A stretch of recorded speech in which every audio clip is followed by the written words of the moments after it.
oleh Tuhan. Kita bersyukur karena Tuhan itu begitu baik buat kita, supaya kita tidak binasa, melainkan beroleh hidup yang kekal. Yang terakhir, Bapak Ibu Saudara, dikatakan di sini, tinggallah di dalam aku dan firman-Ku di dalam kamu. Apa saja yang kamu minta dan doakan akan diberikan kepada. Ternyata kita harus tinggal di dalam firman. Amin, haleluya. Tinggal di dalam firman Allah ini. Firman Allah ini. Kita harus tinggal dalam firman ini. Firman Allah ya dan amin. Dahulu, sekarang, bahkan selamanya. Firman Allah itu tidak berubah. Langit dan bumi akan berubah. Langit dan bumi akan hancur. Tetapi firman Allah kekal selamanya. Mari kita simpan firman itu di hati kita. Amin. Kita simpan, kita pegang. Jangan sampai firman itu kita buat seperti membaca apa? Membaca komik, membaca buku koran, membaca apa lagi? Membaca buku-buku majalah. Jangan, saudara. Harus beda. Amin. Kita simpan di hati kita. Karena firman itu adalah Allah sendiri, dan firman itu adalah Allah selama-lamanya. Amin. Jangan sampai kita bosan membaca, merenungkan, melakukan ini. Orang yang menyimpan firman, dia tidak gampang jatuh dalam dosa. Orang yang menyimpan firman di hatinya, dia tidak gampang terpengaruh kepada dosa, karena firman itu diingatnya. Haleluya. Maka Tuhan bilang apa? Apa saja yang kau minta, Tuhan pasti berikan, karena firman yang mengontrol hidupnya. Tetapi orang yang tidak dikuasai firman, orang yang tidak dikuasai firman Allah, itu akan dipermain-mainkan iblis. Karena apa? Iblis akan menggoda dia. Tidak ada itu firman. Tidak ada itu. Iblis akan memanipulasi, iblis akan menipu dia sehingga dia tidak ingat firman. Orang yang ingat firman, ketika ada cobaan masalah, dia akan berkata, Tuhan, aku akan tetap setia kepada-Mu. Haleluya. Amin. Tapi orang yang tidak ingat firman, tidak menyimpan dalam hatinya, wow, ada godaan, ada rayuan, langsung cepat-cepat tinggalkan Tuhan. Dia bilang apa? Mari kita tinggal di dalam firman. Firman Allah itu yang berkuasa di bumi dan di surga. Karena saya pernah sudah ngomong di sini ya, nanti akan ada kelaparan, bukan kelaparan akan makanan dan minuman di dalam Hosea pasal 8 itu, tetapi akan kelaparan firman Allah. Mereka akan mengembara dari utara, dari barat, dari timur untuk mencari firman Allah, tetapi tidak ada. Bukan kelaparan makanan dan minuman, akan firman ternyata. Sekarang masih ada waktu dan kesempatan. Mari kita berlomba-lomba mendengarkan firman. Amin, haleluya. Melakukan firman, baca firman ini Bapak Saudara, dari Kejadian sampai Wahyu. Haleluya.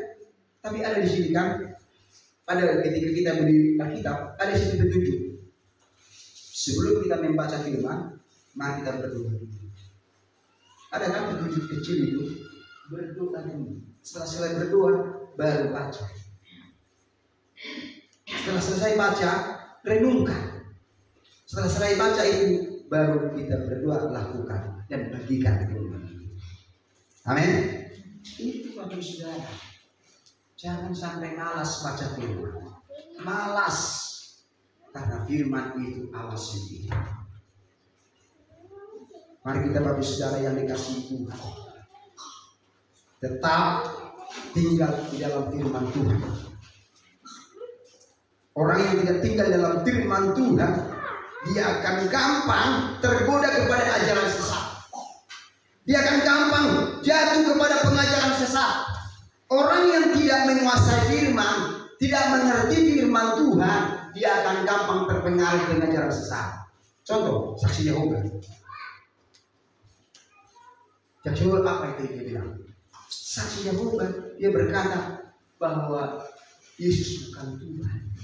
Bahkan dikatakan lagi, saksi Yehova itu berkata hanya kepada Allah saja. sama dengan Muslim, tidak mengakui Yesus Kristus Tuhan. Itu saksi Yehova. Yang kedua, pengajaran saksi Yehova itu dia bilang apa? Di dunia ini surga itu. Mana ada di dunia ini surga? Dunia ini akan diterbalikan jadi surga. Tidak ada. Dunia ini akan dibumi halus dan akan turunlah Yerusalem baru. Itulah tempat kita memuji memuliakan. Kita harus mengerti kebenaran firman. Haleluya. Orang yang tidak menyimpan firman gampang sekali tersesat. Gampang. Tentang nama Allah juga. Ajaran nama Allah tersesat. Gak boleh menyebut nama Allah. Saya bilang gak boleh menyebut nama Allah. Nama Allah itu kan di Indonesia itu. Di sana bukan Allah, di Amerika namanya God, Lord. Di Amerika Lord, di Israel bukan Allah dibilang. Apa dibilang? Elohim, Adonai, Yahweh. Itu nama Allah. Kenapa kita alergi bilang nama Allah itu? Karena itu sesuai dengan kondisi Indonesia ini. Haleluya. Amin. Bahkan juga di Jawa, Gusti itu nama Allah. Di Batak apa dibilang Allah itu? Dewata. Haleluya. Dewata. Itu nama Allah. Itu diciptakan sesuai dengan apa? Kultur budaya masing-masing. Kenapa kita alergi? Kenapa tidak bisa menyebut nama Allah? Itu. Nama Allah itu sesuai dengan kondisi negara kita Indonesia ini. Haleluya. Amin. Jangan sampai dirubah-rubah. Alkitabnya juga nggak boleh nama Allah diganti. Yahweh. Ganti aja lah Yahweh semua situ. Harus Yahweh. Elohim, Adonai. Itu kan Ibrani. Itu kan bahasa Ibrani.